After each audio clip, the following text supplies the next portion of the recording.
Les affaires publiques n'ont plus de secret pour lui. Les vrais enjeux, les vraies questions. Alexandre Dubé. Gabriel Giguère est analyste en politique publique à l'Institut économique de Montréal. Bonjour, Gabriel. Bonjour, Alexandre. On va parler de santé d'abord. Le système de santé universel ne serait pas incompatible avec des cliniques indépendantes. Pourquoi?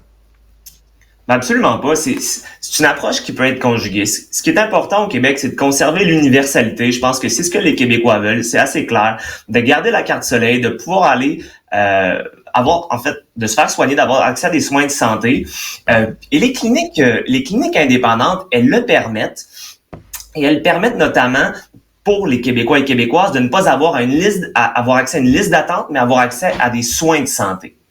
On le sait au Québec, on a quasi monopole, on n'a pas beaucoup de concurrence en santé. Les files d'attente, les listes d'attente, elles sont très longues. Et c'est une approche qui permettrait de désengorger les longues listes d'attente, comme vous le savez, là, c'est parfois un cauchemar là, d'aller à l'urgence. Et donc, ce qu'on voit essentiellement, c'est d'une part, ça prend de la concurrence. Et lorsque l'on regarde également le financement à l'acte, qui est un autre élément très important, on voit que cet élément-là permet d'augmenter la productivité. Il y a eu certains corps de métier, comme les radiologistes et autres, qui ont vu leur productivité augmenter là, d'environ 20%, ce qui est considérable et ce qui est très bénéfique pour le patient. Parce qu'au final, le patient, ce qu'il veut, c'est accès universel et être soigné rapidement. Et c'est ce que permet ce type d'avancée. Ouais. Mais présentement, c'est tout le contraire qui se passe. Mais souvent, on a tendance à diaboliser le privé en santé, hein? Exactement. On peut avoir tendance. Le problème, là, c'est qu'il faut pas s'entêter à avoir une structure du tout à l'État. Ce que les citoyens veulent, ce que les Québécois et Québécoises veulent, c'est avoir accès à des soins de santé. C'est d'avoir accès à cause de l'universalité, bien entendu, et de pas toujours payer davantage. Déjà, on paye beaucoup d'impôts au Québec. Il y a des sommes énormes qui sont liées au financement de la santé. On le voit dans les budgets année après année. Et le fait d'avoir accès à des cliniques indépendantes, eh bien, ça désengorge le tout. Alors, il faut vraiment changer de paradigme, se concentrer sur l'accessibilité des soins et non sur la structure du tout à l'État.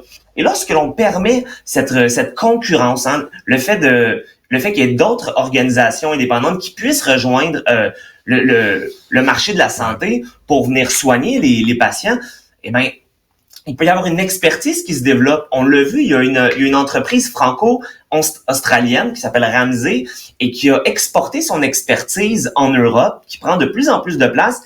Il y a des entreprises québécoises là qui, après avoir opéré une réforme, pourraient également exporter leur savoir-faire. Alors, c'est non seulement bénéfique pour le patient, mais ça peut être également bénéfique pour l'économie et les entreprises québécoises après avoir libéralisé le secteur.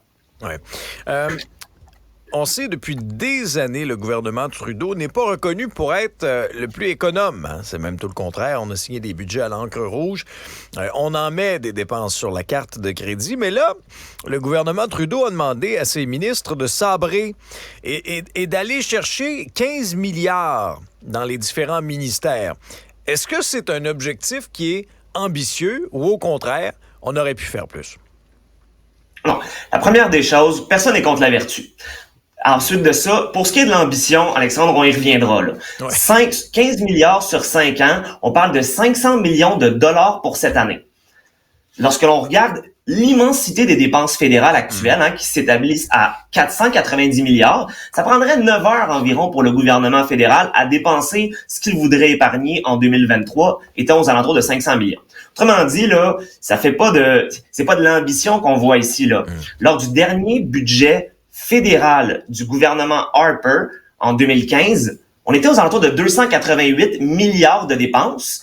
Et le budget fédéral 2023, on est à 490. Alors, vous voyez, il y a plus de 200 milliards de dépenses supplémentaires en moins de 10 ans.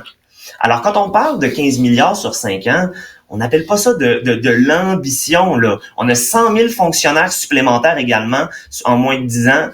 Les finances publiques du Canada, pour qu'ils soient sur la bonne voie, un retour à l'équilibre budgétaire à court terme, ce qu'on n'a pas du tout, même pas jusqu'en 2027, eh bien, ça prendra davantage que 15 milliards là, en 5 ans. Ouais.